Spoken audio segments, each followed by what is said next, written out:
Hello. तो कैसे हम सभी लोग, आई होप सब बढ़िया ही होंगे। तो मेरा नाम है प्रवीण गौतम और स्वागत है आपका आपके इस बेहतरीन से यूट्यूब चैनल प्रवीण क्लासेस में, है ना। जैसा कि आपने वीडियो के थंबनेल में देखा ही होगा कि मैंने लिख रखा है कि हिंदी में 70 में 70 पाने का यही एक मात्र तरीका, ठीक है। और मैं ऐसा क्यों कह रहा हूँ, क्योंकि इन बातों के पीछे बहुत ज़्यादा रिसर्च है, बहुत ज़्यादा मेहनत है। जो भी बातें बताऊँगा बहुत सोच समझ कर, ठीक है ना। अगर आपने इन बातों को सही तरीके से फॉलो कर लिया तो आपको हिंदी में 70 में 70 पाने से कोई नहीं रोक सकता, ठीक है। तो आज की क्लास में हम क्या क्या बातें करने वाले हैं, सबसे पहले हम एक एजेंडा सेट कर लेते हैं, ठीक है ना। आज की क्लास का हमारा एजेंडा क्या है ना। पहले हम सबसे पहले इस बात पे बात करते हैं, ध्यान समझिए, है ना। आज की क्लास में मैं आपको सिर्फ 2 बातें बताऊंगा। अगर आपने इन दोनों बातों को फॉलो किया, ठीक है, तो आपके हिंदी में पूरे में से पूरे मार्क्स आने वाले, ठीक है। इस बात की 100% गारंटी है। बस बातों को ध्यान से सुनना, ठीक है। आज का जो हमारा एजेंडा है ना, ध्यान समझना। बच्चों की प्रॉब्लम क्या है कि वह एग्ज़ाम में उतर जा रहे हैं, है ना। एग्ज़ाम का पैटर्न और सिलेबस उनको पता ही नहीं है ना। अगर आप किसी युद्ध में या किसी लड़ाई में अगर आप उतर गए हैं तो पहले उसका पैटर्न समझो, है ना। दुनिया का एक सबसे कठिन एग्ज़ाम होता है जिसका नाम है यूपीएससी, ठीक है। पता है उसमें मैक्सिमम बच्चे फेल क्यों कर जाते हैं? क्योंकि उन्हें पता ही नहीं होता है कि पढ़ना क्या है, एग्ज़ाम में क्या आता है। उनको मतलब नहीं, बस पढ़े जा रहे पढ़े जा रहे पढ़े जा रहे, है ना। अगर आपको पता ही नहीं है कि एग्ज़ाम में क्या आता है, क्या पढ़ना है, कितने नंबर के एमसीक्यू आते हैं, कितने नंबर के लिखने वाले प्रश्न आते हैं, कौन सा टॉपिक है, किस चीज़ को हमें कम समय दे के पढ़ना है, किस चीज़ को पढ़ने में ज़्यादा समय लगेगा। अगर आप थोड़ी स्ट्रेटजी, थोड़ी रणनीति के साथ पढ़ते हैं तो आप बहुत कमाल कर जाएंगे, ठीक है। नहीं तो क्या है जी, बाकी लोग ऐसे भूतों की तरह पढ़ रहे हैं, आप भी पढ़ लो, है ना। तो इस चीज़ का हमें थोड़ी सी ध्यान देना पड़ता है, ठीक है। तो ध्यान समझिए, आज का जो हमारा एजेंडा है, सबसे पहले हम बात करेंगे सिलेबस के बारे में, है ना। यानी कि हिंदी का सिलेबस 2024-25। और ये सिलेबस ऐसे नहीं कि ना, आपको भी पता होगा कि आपके बुक में लिखा होगा या आपके पास अगर सीरीज होगी तो उसमें सबसे पहले पेज पे लिखा होता है, या हो सकता है कि आप गूगल से डाउनलोड कर लें। लेकिन जो मैं आपको समझाऊंगा वो थोड़ा अलग तरीके का रहेगा, है ना। इसमें मैं आपको इस बात को बताऊंगा कि कैसे पढ़ते हैं, है ना, समझते कैसे हैं, ठीक है। वो तो सबको पता है कि सिलेबस चाहिए, पर उसको थोड़ा जानना, है ना, ये बात मैं आपको सिखाऊंगा, ध्यान समझना। सिलेबस प्लस एग्ज़ाम पैटर्न, है ना। यानी कि एग्ज़ाम कैसा आता है, कौन सा प्रश्न किस तरह का आता है, किस प्रश्न में हमें ज़्यादा काम करने की ज़रूरत है, किस प्रश्न को याद करने की ज़रूरत है और किस प्रश्न को हमें थोड़ी सी समझने की ज़रूरत है ना। ये सारी की सारी बातें आज की क्लास में बताऊंगा, ठीक है। तो ध्यान से बातों को समझना। ये है हमारा एजेंडा, है ना। मेरा एजेंडा यही है कि सिलेबस और एग्ज़ाम पैटर्न को लेके आपका माइंड पूरी तरह से क्लियर रहे कि सिलेबस क्या है और एग्ज़ाम में क्या आता है। अगर आपको इतनी सी बातें पता है तो आप बिल्कुल बेहतरीन ढंग से एग्ज़ाम देने वाले हो ना। आपकी जो तैयारी होगी बड़ी कमाल की होने वाली है। तो जो सबसे पहली चीज़ है बच्चा, वो है सिलेबस। सिलेबस आपके आँखों के सामने होना चाहिए। क्या पढ़ना है ना, कितना पढ़ना है, कितने नंबर का है ना। कहीं ऐसा तो नहीं है कि हम स्कूल के भरोसे बैठे हैं, किसी हम एक टीचर, किसी सर के भरोसे बैठे हैं कि सर जी पढ़ाएंगे तब हम पढ़ेंगे, है ना। तो इस तरह से तो आपके नंबर नहीं आने वाले, है ना। आपको पता होना चाहिए कि अच्छा ये टॉपिक है और मैंने इसमें से 5 पढ़ा है, अभी ये बाकी है, ठीक है। ऐसे करके जो पढ़ लिया उस पर टिक कर लो, ये हमने पढ़ लिया है, ये पढ़ लिया, टिक कर लो। जब एग्ज़ाम आएगा एक बार रिवीजन करके चले जाएंगे, है ना। इस तरह से चीज़ों को समझते हैं, ठीक है। तो सबसे पहले सिलेबस की बातें कर लेते हैं। देखिए, जो क्लास 10th का जो हिंदी का पेपर होता है आपका 2 खंड में बांटा होता है। सबसे पहला होता है खंड अ, जिसमें 20 नंबर के बहुविकल्पी प्रश्न आते हैं, और खंड ब जिसमें आपको लिखित प्रश्न, यानी कि प्रश्न जो आपको लिखने होते हैं, ठीक है, वो आता है 50 नंबर का, ठीक है। तो सबसे पहले हम बहुविकल्पी पे बात करेंगे, उसके बाद लिखने वाले प्रश्न पे बात करेंगे, और इस बात पे बात करेंगे कि अभी आपको क्या पढ़ना है और एग्ज़ाम से पहले क्या पढ़ना है ना। सारी की सारी बातें बताऊंगा। आराम से वीडियो को लास्ट तक ज़रूर देखना, सब कुछ समझ में आने वाला, ठीक है। और तुम मतलब एक इस तरह के बच्चे हो कि तुम्हें 3-4 मिनट में, है ना, सब कुछ चाहिए, है ना। वो क्या नहीं, कुछ लोग होते हैं ना कि 4 मिनट में तुम्हें टॉप करवा देंगे, 5 मिनट में टॉप करवा देंगे। अगर उस टाइप के हो तो इस वीडियो को अभी बंद कर दो, और मतलब कोई फ़ायदा नहीं होगा बच्चा, ठीक है। थोड़ी सी ध्यान देना पड़ेगा। देखिए, बातों को समझिए, है ना। सबसे जो पहला प्रश्न है ना, सबसे पहले हम बहुविकल्पी बात करते हैं। हिंदी गद्य के इतिहास का संक्षिप्त परिचय। इसमें आपको शुक्ल युग तथा शुक्लोत्तर युग पढ़ना है ना। और ध्यान रखो, है ना, यानी ये प्रश्न जो है वो 5 नंबर का है। मतलब कि बहुविकल्पी में 1 से लेके 5 तक के जो प्रश्न होंगे वह हिंदी गद्य के इतिहास से होंगे। और उसमें भी क्या पढ़ना है हमें, शुक्ल युग और शुक्लोत्तर युग, है ना। अभी हो सकता है कि आपको पता हो, अगर हो सकता है नहीं पता हो कि युग कितने तरह के होते हैं, कितने प्रकार के होते हैं, कौन कौन से युग होते हैं, किस किस तरह के प्रश्न आते हैं, तो इस पे मैं एक डिटेल्ड वीडियो बनाऊंगा, एक भी नंबर आपके कटने नहीं दूंगा, ठीक है बच्चा। इसी तरह हिंदी पद्य का इतिहास ना, इसका संक्षिप्त परिचय। इसमें कौन सा पढ़ना है, रीतिकाल और आधुनिक काल। कितने काल होते हैं, उस काल में हमें कौन सा पढ़ना है, रीतिकाल, आधुनिक काल।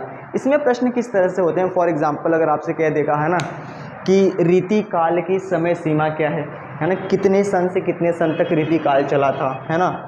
कोई एक रचना दे देगा, कहेगा कि इसके रचनाकार के नाम बताइए, है ना। छायावादी युग के लेखक इनमें से कौन है, 4 ऑप्शन दे देगा, ठीक है। ये सभी प्रश्न एमसीक्यू हैं और ये भी कितने नंबर का आता है बच्चा, 5 नंबर का। मतलब कि 1 से 5 नंबर का प्रश्न हिंदी गद्य के इतिहास से और 6 से 10 तक हिंदी पद्य के इतिहास से प्रश्न आता है। मतलब कितने प्रश्न हो गए, 10, है ना। 11वां प्रश्न कौन सा होगा, काव्य सौंदर्य के तत्व से होगा। यानी कि 11वां प्रश्न होगा रस से। हमें रस में सिर्फ 2 रस पढ़ने, एक हास्य रस, एक करुण रस, है ना। पहले क्या होता था कि आप इनकी परिभाषा पढ़ लेते थे और क्या पढ़ लेते थे, उदाहरण, है ना। लेकिन अब क्या है, यह बहुविकल्पी के रूप में आएगा तो ज़्यादा से ज़्यादा इसके हमें एग्जाम्पल पढ़ने पड़ेंगे, है ना। आपको एक एग्जाम्पल देगा और कहेगा कि इसमें कौन सा रस है ना। ये कैसे बहुविकल्पी में आता है ये भी बाद में आपको सिखाऊंगा, ठीक है बच्चा, ये बात, है ना। फिर ख है अलंकार। इसमें आपको 4 अलंकार पढ़ने हैं, सॉरी इसमें आपको 3 अलंकार पढ़ने हैं, उपमा, रूपक एवं उत्प्रेक्षा, ठीक है। इसके लक्षण, उदाहरण। लक्षण का मतलब होता है परिभाषा और एग्जाम्पल। ये भी एमसीक्यू में आएगा, बहुविकल्पी प्रश्न में आएगा, है ना। तो अलंकार से बहुविकल्पी प्रश्न कैसे बनता है ये मैं आपको बहुविकल्पी जब मैं पढ़ाऊंगा तो ये बात मैं आपको समझाऊंगा, ठीक है। अभी मैं आपके माइंड में ये बात क्लियर कर रहा हूँ कि एग्ज़ाम पैटर्न क्या है, कैसे हमें पढ़ना है, ठीक है। और अगर आप ये चीज़ें पहले से थोड़ी थोड़ी पढ़ते आ रहे हैं तो बहुत अच्छी बात है, ठीक है बच्चा। देखिए छंद में हमें क्या पढ़ना है, सोरठा रोला, ठीक है। इसके क्या परिभाषा और उदाहरण। लक्षण का मतलब होता है परिभाषा, ठीक है। तो ये सभी प्रश्न एमसीक्यू हैं, है ना। तो 5 यानी 1 से 5 तक यहाँ, 6 से 10 तक यहाँ, और 11वां प्रश्न ये हो जाएगा, 12वां और 13वां प्रश्न, है ना।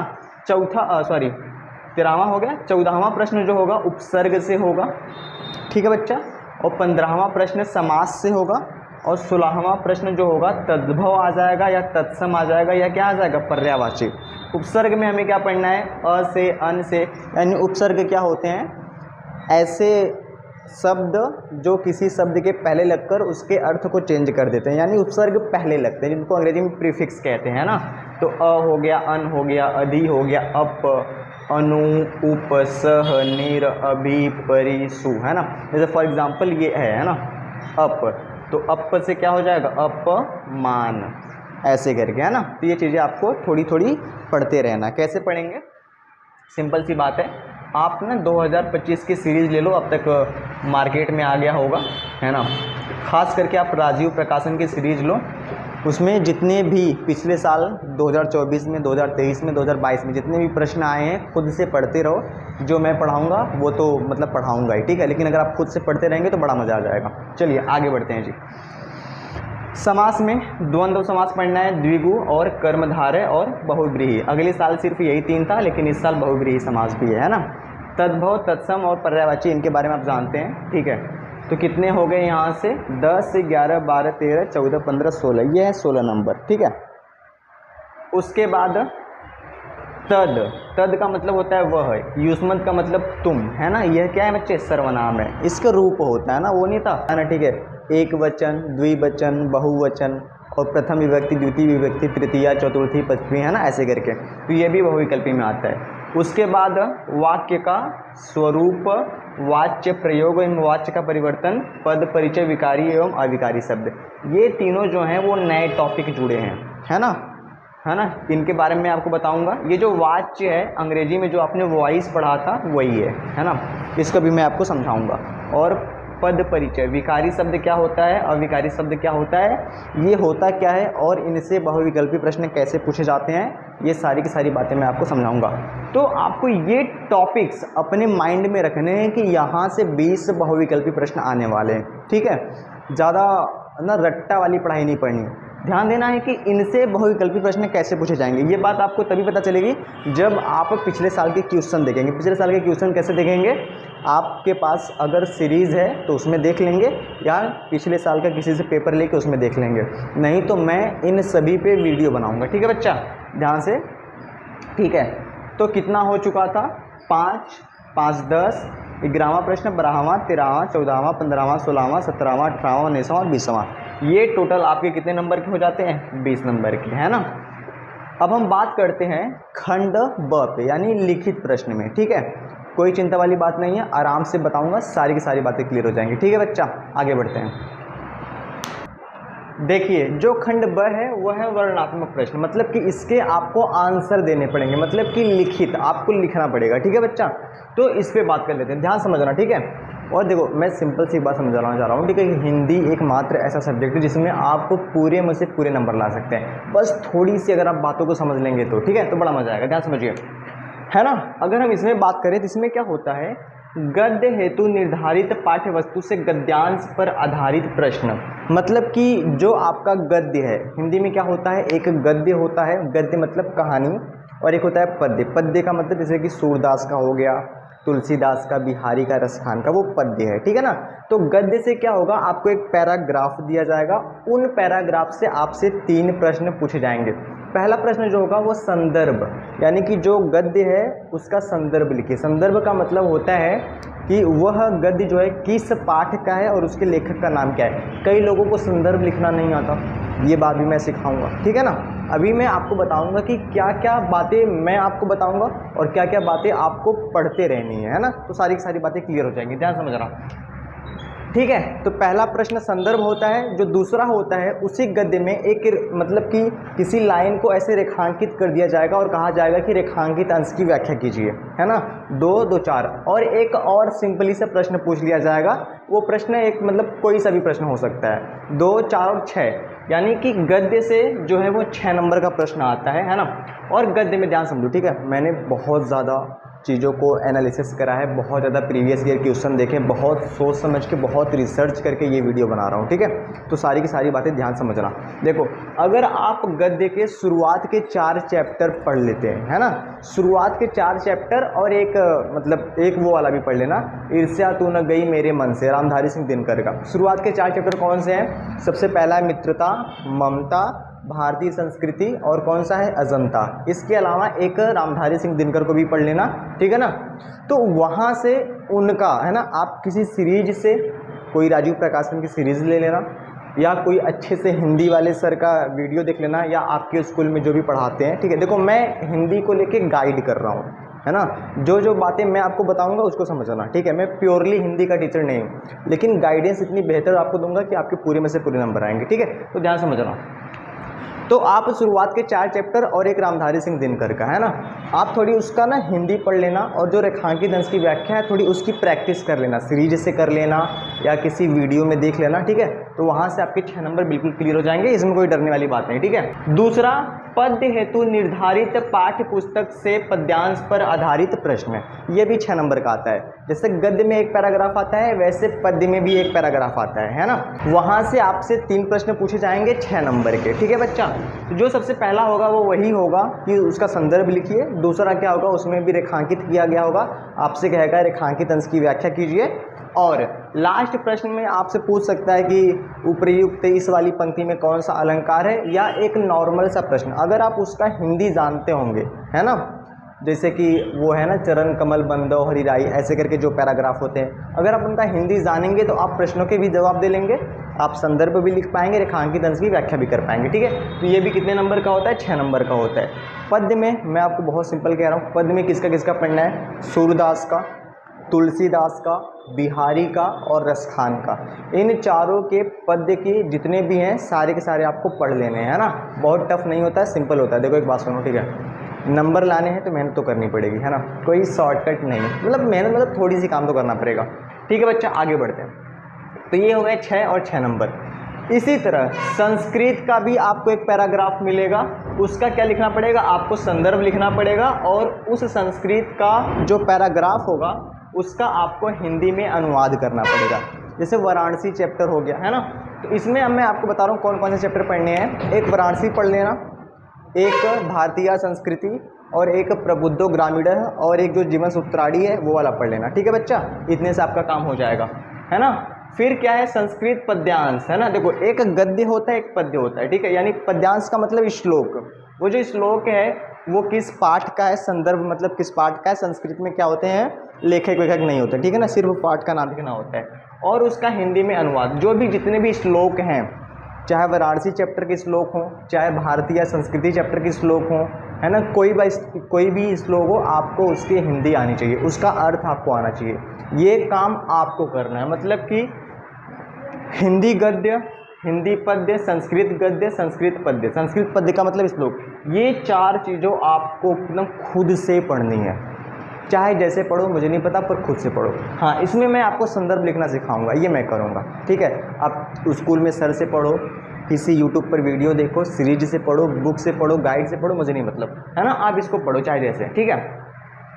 आगे आता है बच्चा आपका कर्णखंड काव्य। इसमें कैसे प्रश्न आते हैं, कई बार आपसे इसमें चरित्र चित्रण पूछ लिया जाता है कि कर्ण का चरित्र चित्रण कीजिए, कथा वस्तु या सारांश लिखिए, है ना। या इसमें 7 सर्ग होते हैं, तो आपको कहेगा कि तृतीया सर्ग को लिख दीजिए, है ना, तृतीय सर्ग में क्या है, या चतुर्थ सर्ग के बारे में बताइए, ठीक है ना। तो ये सिर्फ 3 नंबर का होता है, ये बात मैं आपको पढ़ाऊंगा, ठीक है। बहुत सिंपल लैंग्वेज में आपको सारी की सारी बातें एकदम क्लियर हो जाएंगी, ठीक है। कई लोग इसमें कन्फ्यूज होते हैं कि सर जी कथा वस्तु क्या होता है, क्या सारांश में हमें पूरा लिखना पड़ेगा, है ना। तो मैं ये कन्फ्यूजन भी आपका दूर कर दूंगा, ठीक है, डोंट वरी। आगे बढ़ते हैं। फिर सबसे आसान बात जो कि हर बच्चा पढ़ता है, एक होता है लेखक का जीवन परिचय आता है और एक कवि का जीवन परिचय आता है। अच्छी बात क्या है कि दोनों 5-5 नंबर के हैं, है ना। जब अगर आप जीवन परिचय लिखेंगे तो आपको 3-3 नंबर मिलेंगे, और अगर आपने उनकी रचना भी लिख दी तो 2-2 नंबर मिलेंगे, यानी कि कितने कितने नंबर हो गए, 5-5 नंबर, ठीक है। तो किस किस लेखक का आपको जीवन परिचय याद करना है और किस किस कवि का आपको जीवन परिचय याद करना है, ये बात भी मैं आपको बताऊंगा, ठीक है। डोंट वरी, कोई चिंता करने वाली बात नहीं है, ठीक है। और इसका वीडियो तो कल ही आ जाएगा, है ना। ये संस्कृत खंड से कोई एक श्लोक, आपको संस्कृत में से कोई सा भी एक श्लोक याद कर लेना है। उस श्लोक को एग्जाम में जब आएगा तो उसको लिखना है। ध्यान रहे कि वह श्लोक प्रश्न पत्र में ना आया हो, है ना। यानी कि आप कोई 2 श्लोक याद करना, हो सकता है कि अगर एक का याद किए और वही पेपर में आ गया, तो अगर वही लिखेंगे तो कहेगा कि बच्चे ने पेपर में से कॉपी कर लिया। तो ऐसा श्लोक लिखना है जो प्रश्न पत्र में ना आया हो। ये तो क्या है, फ्री का नंबर है ना, कोई भी आप एक, है ना, आसानी से याद कर सकते हैं। पत्र लेखन 4 नंबर का आता है, ये एक नया टॉपिक जुड़ा है, पिछले साल भी था, इस साल भी था, पिछले साल से ही जुड़ा है, तो ये मैं आपको पढ़ाऊंगा, ठीक है। संस्कृत खंड के पाठ्य वस्तु पर आधारित प्रश्नों में से किन्हीं 2 का संस्कृत में उत्तर। जो भी संस्कृत में है, जो भी चैप्टर्स हैं, उनमें से आपको 4, है ना, 4 दिए जाएंगे, 1, 2, 3 और 4, है ना। उन चारों में से किन्हीं 2 का आपको उत्तर देना है ना संस्कृत में, ठीक है। और ये बड़ा आसान होता है, ठीक है, 2 नंबर का होता है, आप आसानी से कर लेंगे, है ना।